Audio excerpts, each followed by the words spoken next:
अगला प्रश्न देखो कि बताइए बिंडावास पक्षी अभ्यारण्य राज्य के किस जिले में स्थित है? तो बिंडावास पक्षी अभ्यारण्य अपना राज्य के किस जिले में स्थित है? कौन बताने का काम करेगा? बोला भाई कैथल के अंदर स्थित है, या फिर महेंद्रगढ़ में, या फिर झज्जर में, या फिर करनाल में। मनाती एक बात बताई थी भाई बिंडावास पूछा जावे प्यारे साथियों, बिंडावास वन्य जीव अभ्यारण्य। और जिस शब्द का नाम का पीछे वास शब्द आ गया, वास, वह सारी की सारी चीज कहां पर मिलेंगी? तो वह सारी की सारी चीज प्यारे साथियों झज्जर में मिलेंगी। अरे कहां? तो झज्जर में। बिंडावास वन्य जीव अभ्यारण्य कहां पे? तो झज्जर में है प्यारे साथियों, झज्जर में। इस बात को अवश्य ध्यान में रखिएगा। बिंडावास वन्य जीव अभ्यारण्य तो झज्जर में है मित्र। अरे याद रखियो, एक वन्य जीव अभ्यारण्य का नाम पूछा जाओ तो खप्परवास वन्य जीव अभ्यारण्य। अरे क्या नाम है? तो खप्परवास वन्य जीव अभ्यारण्य। खप्परवास वन्य जीव अभ्यारण्य कहां पे? तो झज्जर में है प्यारे साथियों, झज्जर में। बिंडावास वन्य जीव अभ्यारण्य झज्जर में, खप्परवास वन्य जीव अभ्यारण्य तो भी झज्जर में। अरे याद रखियो, बिंडावास और खप्परवास के बीच की दूरी कितनी? तो 1.5 प्यारे साथियों किलोमीटर आप लोग बोल सकते हैं। 1.5 किलोमीटर आप लोग बोल सकते हैं। इस बात को अवश्य ध्यान में रखिएगा। भला जिस नाम का पीछा वास शब्द आ गया, चाहे वो झील का नाम हो, चाहे किसी बांध का नाम हो, चाहे किसी बैराज का नाम हो, चाहे किसी नदी का नाम हो, चाहे किसी नाला का नाम हो, वह सारी की सारी चीज कहां पर मिलेंगी? तो प्यारे साथियों झज्जर के अंदर मिलेंगी, झज्जर के अंदर। अरे याद रखियो, ये जो बिंडावास वन्यजीव अभ्यारण्य है ये सुंदर झील के लिए फेमस है। किसी झील खातर भाई? तो सुंदर झील के लिए फेमस वन्यजीव अभ्यारण्य का नाम पूछा जाता है। तो आपने बता देना बिंडावास वन्यजीव अभ्यारण्य हरियाणा प्रदेश के किस जिले में? तो झज्जर जिला में। और जे तारा पे किसी ने नो पूछ ली कि बताओ भाई बिंडावास वन्यजीव अभ्यारण्य की स्थापना कब हुई थी? बताइए प्यारे साथियों, कौन बताने का काम करेगा? भाई मना तारती एक बात जरूर बताऊं, राष्ट्रीय उद्यान की, वन्य जीव अभ्यारण्य की और संरक्षण केंद्र की स्थापना जरूर पढ़ कर जानी है। और मित्र स्थापना पेपर में पूछे जाओगे, 1 नंबर जमा पक्का करके जाइए भाई, स्थापना जरूर पढ़ कर जानी है। नो तो सबका याद है बिंडावास झज्जर में, कलेसर यमुनानगर में, और भाई बीर बारा झील में, भला सरस्वती संरक्षण केंद्र, भला ये कहां पे? भला यू कैथल में, भला नाहर सिंह रेवाड़ी में। और मित्र याद रखिए बीर बारा, बीर शिकारगढ़ वन्य जीव अभ्यारण्य पंचकुला के अंदर, खेल ही रेतान तो पंचकुला के अंदर, छिलछिला तो कुरुक्षेत्र के अंदर। इनका तो सब नवेरा है। आपके पेपर में पूछी जाओगी स्थापना, तो याद रखियो बिंडावास वन्य जीव अभ्यारण्य की स्थापना कब हुई थी? तो प्यारे साथियों 1987 के अंदर इसकी स्थापना हुई थी। अगर पूछा जाता है बिंडावास वन्य जीव अभ्यारण्य को आदर भूमि घोषित किया गया, तो आदर भूमि घोषित कब किया गया था भाई? कौन बताओगा भाई? आदर भूमि घोषित किया गया था बिंडावास वन्य जीव अभ्यारण्य को। और प्यारे साथियों इतना तामन 2-3 चीज और बता दूं, बिंडावास वन्य जीव अभ्यारण्य में 250 पक्षियों की प्रजातियां पाई जाती हैं। भला 250, भला पक्षियों की कितनी प्रजातियां पाई जाती हैं? तो पक्षियों की 250 प्रजातियां पाई जाती हैं। आदर भूमि क्षेत्र के अंदर इसको आदर भूमि क्षेत्र के प्यारे साथियों इसका दर्जा कब दिया गया था? तो आपने बता देना है आदर भूमि क्षेत्र का दर्जा इसको साल 2009 में आपने याद रखना है, आदर भूमि क्षेत्र का दर्जा दे दिया गया था। इस बात को अवश्य ध्यान में रखिएगा। तो याद रखियो भाई, तो ये कहां पर है? तो झज्जर के अंदर है। हर जेमना तारा पर नो पूछ लिया, भला भाई हरियाणा प्रदेश का सबसे छोटा वन्य जीव अभ्यारण्य जिसका नाम है छिलछिला, छिलछिला वन्य जीव अभ्यारण्य बताओ भी कहां पर है? जो कि कितने एकड़ जमीन में? 71 एकड़ जमीन में है। अगर पूछा जावा हेक्टेयर कितना, तो 25 हेक्टेयर जमीन पे। तो प्यारे साथियों एकड़ में पूछा जाओ तो 71 में, हेक्टेयर पूछा जाओ तो 25 हेक्टेयर, एकड़ पूछा जाओ तो 71, अगर हेक्टेयर पूछा जाता तो 25 हेक्टेयर जमीन पे। तो छिलछिला वन्य जीव अभ्यारण्य कहां पे?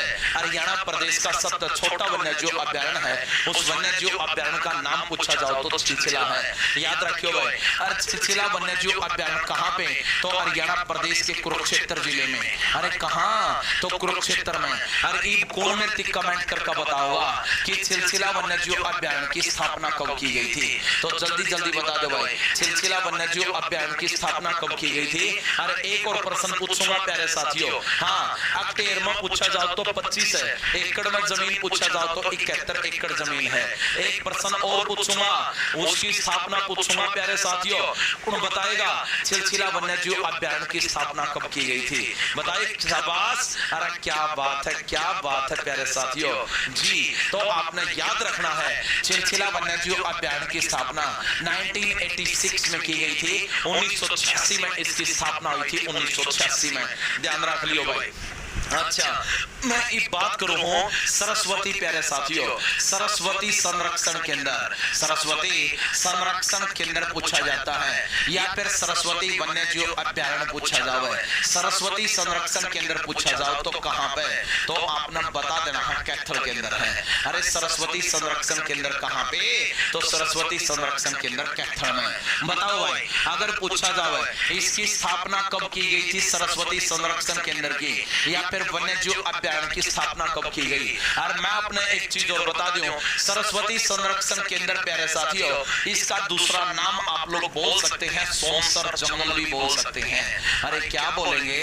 तो आपने याद रखना सोनसर जंगल भी बोल सकते हैं, याद रखियो भाई। अरे इसकी स्थापना कब की गई थी? बताओ भाई, सरस्वती संरक्षण केंद्र की स्थापना कब की गई थी? गलत बात, गलत गलत गलत। रोहित कुमार ने बता दिया, चीता ने भाई। इसकी जो स्थापना करी गई थी वो 2007 में करी थी। वीर बारा संरक्षण केंद्र प्यारे साथियों हरियाणा प्रदेश के जींद में, इसकी स्थापना भी कब की थी? 2007 में करी गई थी। अरे याद रख लियो भाई, अगर पूछा जाए बिंडावास तो झज्जर में मित्र, राइट आंसर सी रहेगा। अगला प्रश्न देखो भाई, नौका फतेहाबाद का पर्यटन स्थल है तो बोला मीर साहब मजार या फिर बलावा लाट की मस्जिद, फतेहाबाद का किला या फिर ये सभी। तो चार ऑप्शन आपके सामने, इसका सही आंसर बताइए, इसका सही आंसर क्या रहेगा जी? बताओ, क्या बात है, क्या बात है। अगर मैं बात करता हूं प्यारे साथियों आर्थिक सर्वेक्षण के आधार पे, अगर आपसे पूछ लिया जाता है आर्थिक सर्वेक्षण के आधार पे हरियाणा प्रदेश के अंदर बोला पर्यटन स्थलों की संख्या कितनी है? पर्यटन स्थल की संख्या आर्थिक सर्वेक्षण के आधार पे हरियाणा प्रदेश में पर्यटन स्थलों की संख्या कितनी है? पर्यटन स्थलों की संख्या बताओ बताओ बताओ। शाबाश शाबाश। अरे खिंच के चलन दे मित्र। अरे क्या बात है, क्या बात है, क्या बात है प्यारे साथियों जी। क्या बात है भाई, क्या बात है, क्या बात है मित्र, क्या बात है।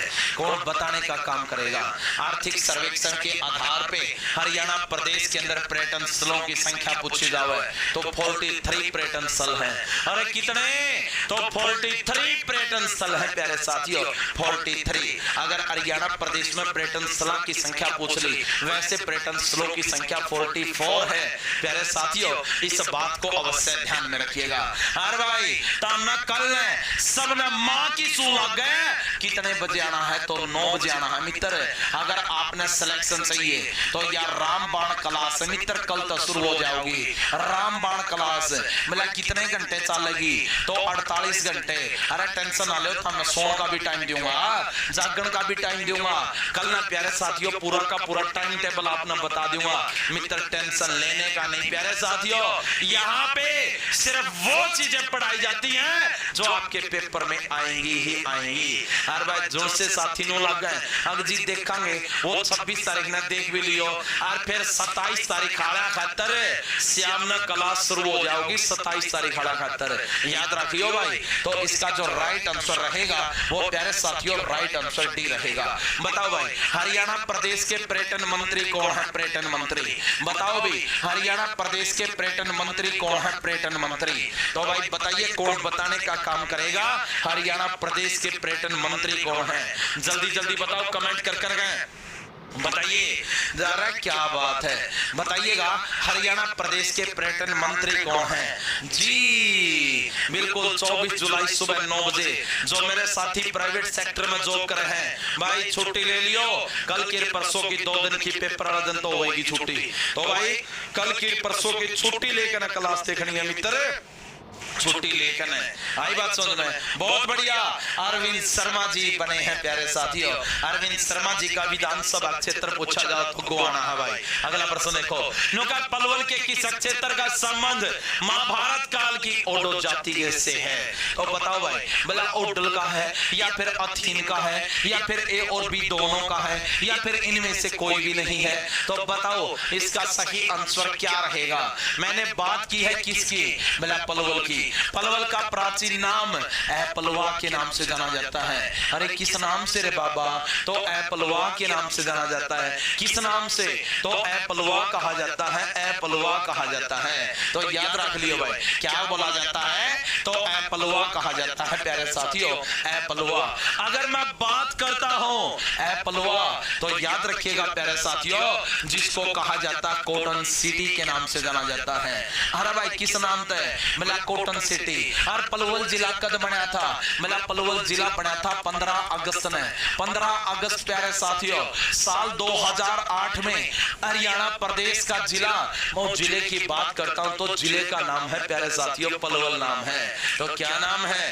तो पलवल भाई। और आपने याद रखना है ओडो जाति का संबंध है, तो ओडल का भी और अथीन का भी। तो राइट आंसर क्या रहेगा? तो आपने याद रखना राइट आंसर सी रहेगा प्यारे साथियों, सी रहेगा। अच्छा भाई, जे मैंने तारा पर नो पूछ लिया, मैंने बताओ भाई स्कूल व अस्पतालों का शहर, स्कूल व अस्पतालों का शहर, अस्पतालों का शहर किसको कहा जाता है? तो स्कूल व अस्पतालों का शहर बता दो किसने कहा? अगर कमेंट कर कर का बता दे रहा हूं, जल्दी जल्दी कमेंट की रफ्तार नहीं रोकनी चाहिए मित्र, ढीला नहीं पड़ना चाहिए भाई, सोदा सिस्टम ढीला नहीं पड़ना चाहिए मित्र, जल्दी जल्दी बताओ। अगर आपसे पूछा जाता है कि स्कूल व अस्पतालों का शहर किसको कहा जाता है तो आपने बता देना पलवल को कहा जाता है बेबी। किसको कहा जाता है? तो पलवल को कहा जाता है, पलवल को। याद रख लियो भाई, इसका जो राइट आंसर रहेगा वो मैं आपको बता देता हूं, सी रहेगा।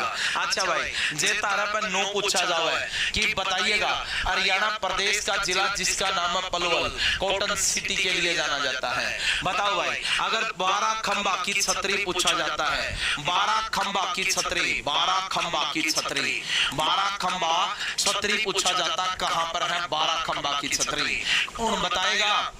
12 खंबा की छतरी कहां पे? तो ओडल में, ओडल हरियाणा प्रदेश के पलवल जिले के अंदर है। और नो पूछा जावे 12 खंबा की छतरी का निर्माण किसने करवाया? बोला भाई काशीराम ने करवाया था। किसने? बोला काशीराम ने। काशीराम कौन था? तो आपने याद रखना किशोरी का पापा का नाम था, किशोरी देवी के पापा का नाम पूछा जाओ तो काशीराम था। बोला किशोरी देवी कौन थी? तो आपने नाम सुना होगा, जाटो का प्लूटो कहा जाता है प्यारे साथियों। किसको? सूरजमल को। सूरजमल की पत्नी का नाम था किशोरी देवी और किशोरी देवी का पापा का नाम था काशीराम। और काशीराम ने यह 12 खंबा की छतरी बनवाई थी। और भाई फिर सूरजमल ने बोला बताइए तुम्हें क्या चाहिए? बोला इनकी पहली एनिवर्सरी थी तो भाई किशोरी देवी ने बोली बोला आप क्या कर सकते हो मेरे लिए? नो बोला एक बार बोल के तो देख, तू जो कह है वह चीज तेरी कर दूं। बोला ठीक है, अभी आप पे अपनी मर्जी से देख लो। तो भाई किशोरी महल बनवा दिया था। किशोरी महल पूछा जाता है ये किसने बनवाया? तो सूरजमल ने बनवाया। और भाई आजकल वालों को उम्मीद देखे बोला सूरजमल ने तो किशोरी महल बनवा दिया और शाहजहां ने ताजमहल बनवा दिया और तू मेरे खातर एक चांदी की गुठी नहीं बनवांदा, ईसा मेरा कड़ा कर्म में धरा था। तो भाई ऐसे ऐसे प्यारे साथियों, तो भाई कोई बात नहीं बेबे, तो कोई बात नहीं, एक तो सरकारी नौकरी पर लग जाओगे, अपना आप बनवा लिए फिर इतना किसी का भरोसा। भला खालिस्तान जीवन और व्यक्तिगत स्वतंत्रता के अधिकार की गारंटी देता है। भला बताओ कौन सा अनुच्छेद देवा है?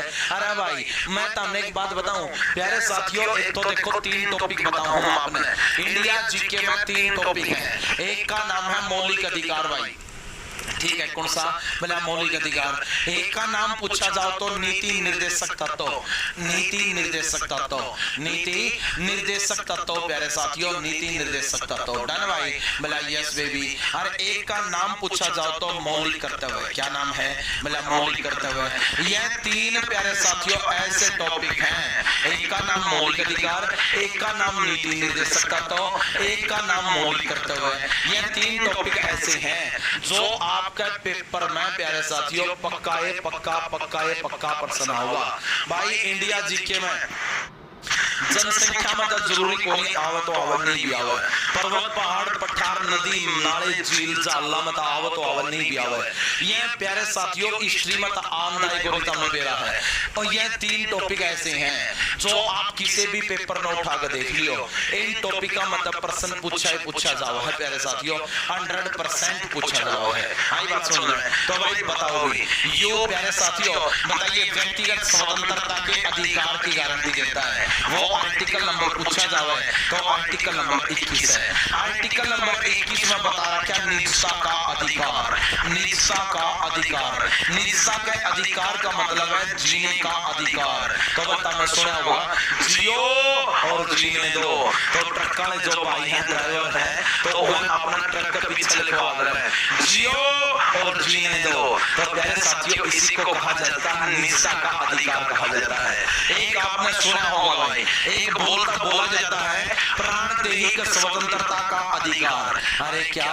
प्राणदेहिक स्वतंत्रता का अधिकार। तो वह प्राणदेहिक स्वतंत्रता का अधिकार प्यारे साथियों आज के टाइम पे इस प्राणदेहिक स्वतंत्रता का अधिकार भी बोल जाएगा भाई। मला जी प्राण का मतलब तो हमें समझ गए होंगे, किसी के जीवन को बचाना, किसी को नया जीवन देना, किसी की सांसों को बचाना, उसी को कहा जाता प्राणदेहिक स्वतंत्रता का अधिकार कहा जाता है। अरे क्या बोलेंगे? तो प्राणदेहिक स्वतंत्रता का अधिकार, किसी की सांसों को बचाना, किसी को नया जीवन देना, उसी को प्राणदेहिक स्वतंत्रता का अधिकार कहा जाता है। तो आपने याद रखना। मान के चले आप किसी रास्ते से जा रहे थे और रास्ते में जाते जाते किसी व्यक्ति का एक्सीडेंट हो गया। एक्सीडेंट होने का बाद में आप उसने क्या कराना उठावांगे और उठाकर कितने लेके जाओगे? बोला हॉस्पिटल में लेकर जाओगे। हॉस्पिटल में लेकर जाने का बाद में अगला काम किसका? बोला डॉक्टर का। डॉक्टर ने क्या करना? ट्रीटमेंट करना। प्यारे साथियों डॉक्टर ने नहीं देखना, पहले पुलिस आवेगी, पुलिस आने का बाद में FIR होगी। ना जी ना, पुलिस आए या ना आए, FIR हो या ना हो, तो डॉक्टर ने सिर्फ उसके प्राणों की रक्षा करना है, उसको नया जीवन देना है। प्यारे साथियों याद रखिएगा यह बात आर्टिकल नंबर 21 में बता दिया है। आर्टिकल नंबर 20 में बता दिया अपराधी के लिए दोषी सिद्ध होना, अपराधी के लिए दोषी सिद्ध होना। याद रखियो भाई अपराधी खातर दोषी सिद्ध होना, यह बात किस आर्टिकल में? तो आर्टिकल नंबर 20 में बता दी, आर्टिकल नंबर 20 में बता दी। मान कर चलो कोई भी व्यक्ति है वो किसी भी अपराध कर गया भाई, कोई भी अपराध कर गया और अपराध करने का बाद में भाई वो फरार हो गया और भाई जब तक उसको ऊपर पूर्ण रूप से दोष सिद्ध नहीं हो जाता तब तक वो स्वतंत्र रहेगा और दोष सिद्ध होने का बाद में फिर उसने सीधा जेल के अंदर ठोक दिया जाएगा। तो याद रखियो यह बात आर्टिकल नंबर 20 में बता रखी है। आर्टिकल नंबर 22 ने याद कर लियो 24 के नाम से। आर्टिकल 22 24 तो भाई आर्टिकल नंबर 22 में बता दिया 24 के नाम से कि 24 घंटे के अंदर अपराधी को जज के सामने पेश करना। तो भाई 24 घंटे के अंदर अपराधी को जज के सामने पेश करना, यह बात याद रखियो आर्टिकल नंबर 22 में। आर्टिकल नंबर 19 में 6 प्रकार की स्वतंत्रता है। अरे कितने प्रकार की? तो 6 प्रकार की स्वतंत्रता पूछा जाओ तो किस आर्टिकल में? तो आर्टिकल नंबर 19 में 6 प्रकार की स्वतंत्रता है। प्यारे साथियों इस बात को अवश्य ध्यान में रखिएगा जी। मिला जी 6 प्रकार की स्वतंत्रता कौन सी? तो याद रखियो भाई 6 प्रकार की स्वतंत्रता अपना बताओ। आर्टिकल नंबर 19 का 1 है। आर्टिकल नंबर 19 का 1 में बता दिया मिला भाई बोलने की स्वतंत्रता। किसकी? तो बोलने की। बोलना यानी कि वाक अभिव्यक्ति आप लोग बोल सकते हैं। सबसे पहले आदमी के सीखा बोलना सीखा है भाई, बोलना सीखा है सबसे पहले, ठीक है। उसका बाद में 19 का 2 है मिला स्वभाव सम्मेलन की स्वतंत्रता। स्वभाव है सम्मेलन की स्वतंत्रता। तो प्यारे साथियों आर्टिकल नंबर 19 का 2 में, आर्टिकल नंबर 19 का 3 में बोला संघ व संगठन की स्वतंत्रता, संघ व संगठन की स्वतंत्रता। बोला शब्द पहले बोलना, बोला आदमी ने बोलना आना चाहिए भाई, बोलना का बाद में फिर वो छोटी मोटी सभा में भी बोलते हैं, सभा व सम्मेलन की स्वतंत्रता। सभा में बोलना का बाद में उसका बेहा खुल जाएगा तो फिर वो क्या में बोलेगा, संघ में बोलेगा। संघ व संगठन की स्वतंत्रता और सभा में और संघ में बोलने का बाद में प्यारे साथियों फिर वो अपना अपना समझेगा बड़ा आदमी यानी कि चौधरी साहब भाई, फिर वो क्या कर जाएगा घूमना फिरना, और घूमने फिरने को क्या कहा जाता है, तो संचरण कहा जाता है। संचरण की स्वतंत्रता भी आप लोग बोल सकते हैं आर्टिकल नंबर 19 के 4 में। और भाई संचरण घूमने फिरने का बाद में फिर आपने याद रखना है उसका कोई भी मकान प्लाट पसंद आ सकता है, और मकान प्लाट पसंद आ गया तो वो लेवगा, और लेवगा तो फिर उसका रहने भी करेगा, उसको कहा जाता है निवास की स्वतंत्रता कहा जाता है। और भाई आर्टिकल नंबर 19 का 6 और आजीवन और निवास करने लग गया, बोला रहने लग गया तो आजीविका की स्वतंत्रता। जीवित रहने के लिए हमें जिन चीजों की आवश्यकता होती है उसी को कहा जाता है आजीविका की स्वतंत्रता कहा जाता है। अरे क्या कहा जाता है, तो आजीविका की स्वतंत्रता के नाम से जाना जाता है। इस बात को अवश्य ध्यान में रखिए। डन भाई डन प्यारे साथियों, तो जल्दी जल्दी बताते रहो भाई, जल्दी जल्दी बताते रहो। तो आपने याद रखना है उसको कहा जाता आजीविका की स्वतंत्रता। शब्द पहले आदमी ने सीखा बोलना, बोलना का बाद में सभा में सम्मेलन में बोलेगा, उसका बाद में संघ व संगठन में बोलेगा भाई। संचरण घूमना फिरना और निवास की स्वतंत्रता और आजीविका की स्वतंत्रता आर्टिकल नंबर 19 में ये 6 प्रकार की स्वतंत्रता है। इस बात को अवश्य ध्यान में रखिए। तो भाई इसका राइट आंसर क्या रहेगा, तो प्यारे साथियों राइट आंसर आर्टिकल नंबर अनुच्छेद नंबर 21 होगा। बताओ भी जल्दी जल्दी कमेंट करके बताना है। बताइए वर्तमान समय में मौलिक अधिकार की संख्या कितनी है? मौलिक अधिकार बताओ भाई, कौन बताओगा? वर्तमान समय में मौलिक अधिकार की संख्या कितनी है? मौलिक अधिकार की संख्या जल्दी जल्दी बता दो। शाबाश, बड़ा अच्छा क्वेश्चन है प्यारे साथियों। वर्तमान समय में मौलिक अधिकार की संख्या पूछी जाती तो कितने मौलिक अधिकार हैं? जी कौन बताने का काम करेगा? वर्तमान समय में मौलिक अधिकार की संख्या पूछी जाती तो कितने मौलिक अधिकार हैं? जल्दी जल्दी बताओ भाई। वर्तमान समय में मौलिक अधिकार की संख्या पूछी जाती तो कितने मौलिक अधिकार है प्यारे साथियों? जी अरे क्या बात है। अरे मैं तारा पर पूछ लो, बताओ भाई मौलिक कर्तव्य की संख्या कितनी है? वर्तमान समय में मौलिक कर्तव्य की संख्या कितनी है? मौलिक कर्तव्य कौन बताने का काम करेगा कि वर्तमान समय में मौलिक कर्तव्य की संख्या कितनी है? कौन बताएगा? जल्दी जल्दी बताइए प्यारे साथियों। वर्तमान समय में मौलिक कर्तव्य की संख्या कितनी है? मौलिक कर्तव्य की संख्या कितनी है? कौन बताने का काम करेगा? जी तो बताओ भाई। तो आपने बता देनी है 11 है प्यारे साथियों, 11 मौलिक कर्तव्य हैं। अच्छा भाई अगर मैं बात करूं, ध्यान से सुन रही हो, मूल संविधान में मैंने बात किसकी की है? तो मूल संविधान, मूल संविधान में बोला मौलिक कर्तव्य की संख्या कितनी थी? तो मौलिक कर्तव्य की संख्या बताओ भाई। मूल संविधान में मौलिक कर्तव्य की संख्या थी, बताओ भाई मौलिक कर्तव्य की संख्या थी प्यारे साथियों, संख्या थी। तो बताओ भाई शाबाश, कौन बताएगा कमेंट करके?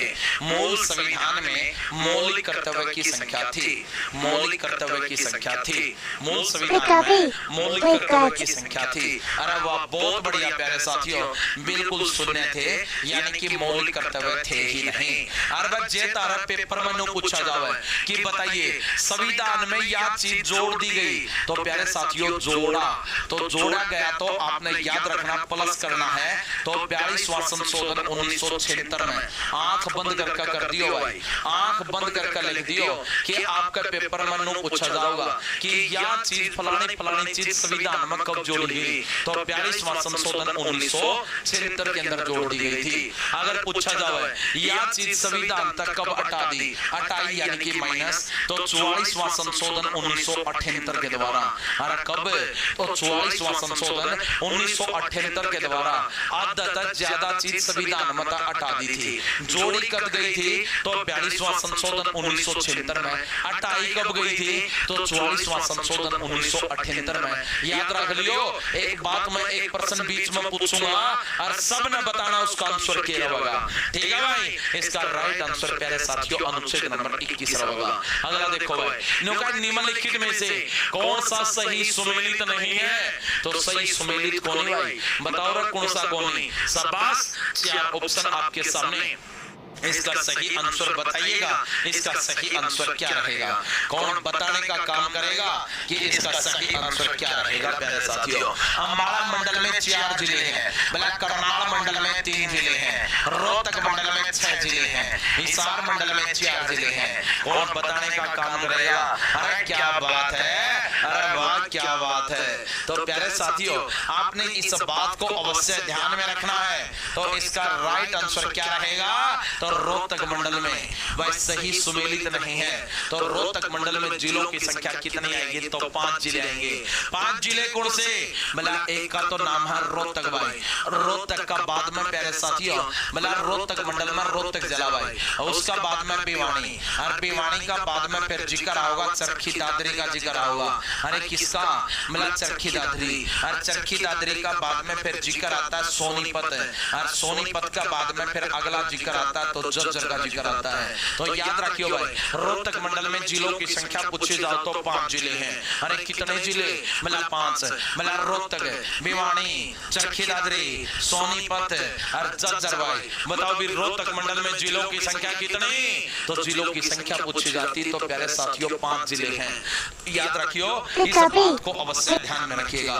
अगर मैं बात करता हूँ हरियाणा प्रदेश के अंदर जिलों की संख्या कितनी है, तो जिलों की संख्या 22 है, और 22 जिले हैं। और जिलों का मुखिया कौन होता है, तो प्यारे साथियों उपायुक्त होता है। और कौन है, तो उपायुक्त।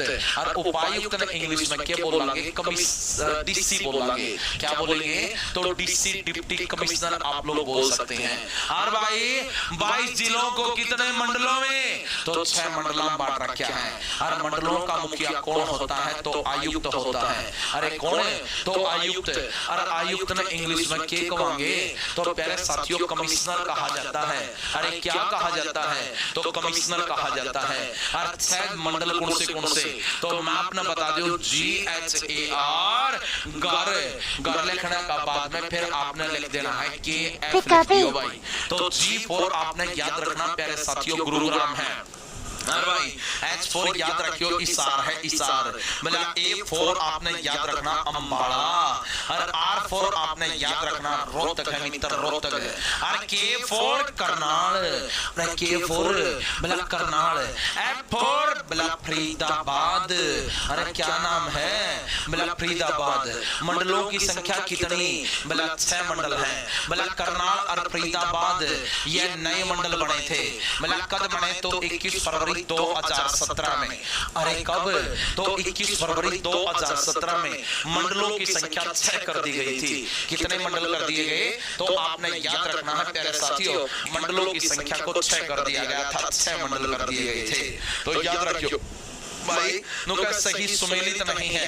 तो रोहतक मंडल में कितने जिले हैं, तो 5 जिले हैं भाई, याद रखियो। अगर पूछा जाए सबसे बड़ा मंडल कौन सा है, बड़ा मंडल बताओ भाई, कमेंट कर बताओ जितने भी मेरे साथी हैं, सबसे बड़ा मंडल कौन सा है प्यारे साथियों, सबसे बड़ा मंडल कौन सा है। जल्दी जल्दी आ जाओ भाई, उत्तर आ जाओ, उत्तर। क्या बात है, क्या बात है, नुगा लो फिर आ गया। चित्ता दो, चित्ता चित्ता मित्र चित्ता, तो चित्ता तेरी कोई रीस हो भाई, तेरी नहीं रीस हो सकती यार मित्र, नहीं रीस हो सकती। कमेंट कर बता दे रहा हूँ सारे के सारे जितने भी मेरे साथी हैं, कमेंट करके बताइए प्यारे साथियों, जितने भी मेरे साथी हैं सारे के सारे कमेंट कर बताओ। वाह भाई वाह, मान गए चिट्टे, मान गए भाई, मान गए तमना भाई, मान गए बस जमा दो मां खा दिया बस छोरे ना भाई, क्या बात है। जमा रकाना बैठा रखा बस छोरे ने, बहुत बढ़िया प्यारे साथियों, बहुत बढ़िया भाई, बहुत बढ़िया। बता दो भाई, बता दो, शाबाश शाबाश शाबाश।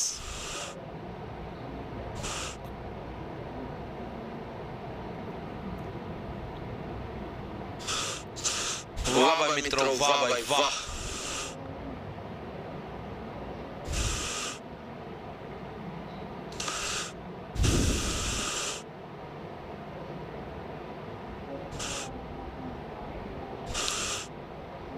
लाइक कर दे रहो, लाइक नहीं कर रहे, मन बेरा पट गया था, मैं लगे।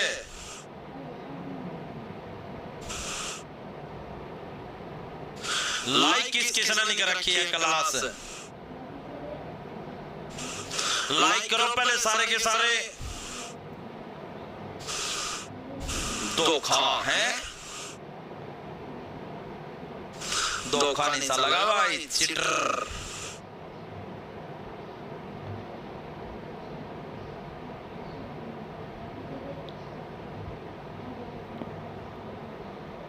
Pikapi.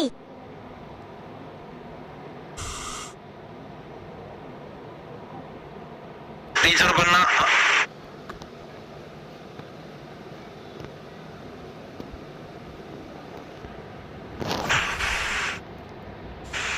शाबाश शाबाश, बहुत बढ़िया भाई।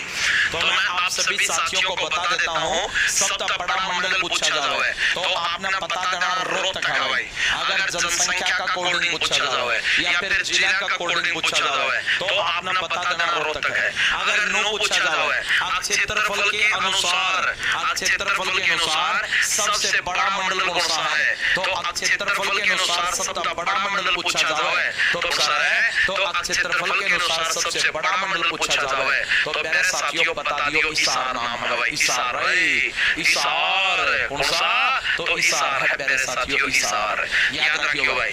क्षेत्र का अकॉर्डिंग सबसे छोटा मंडल पूछा जावे तो आपने बता देना फरीदाबाद है प्यारे साथियों। कौन सा भाई, तो फरीदाबाद है। इस बात को अवश्य ध्यान में रखिएगा। इसका राइट आंसर क्या रहेगा, तो राइट आंसर सी। जल्दी जल्दी बताओ प्यारे साथियों।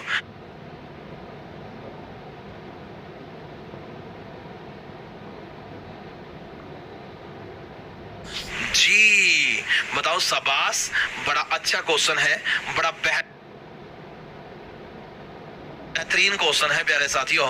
कौन बताने का काम करेगा, बता दो बता दो बता दो।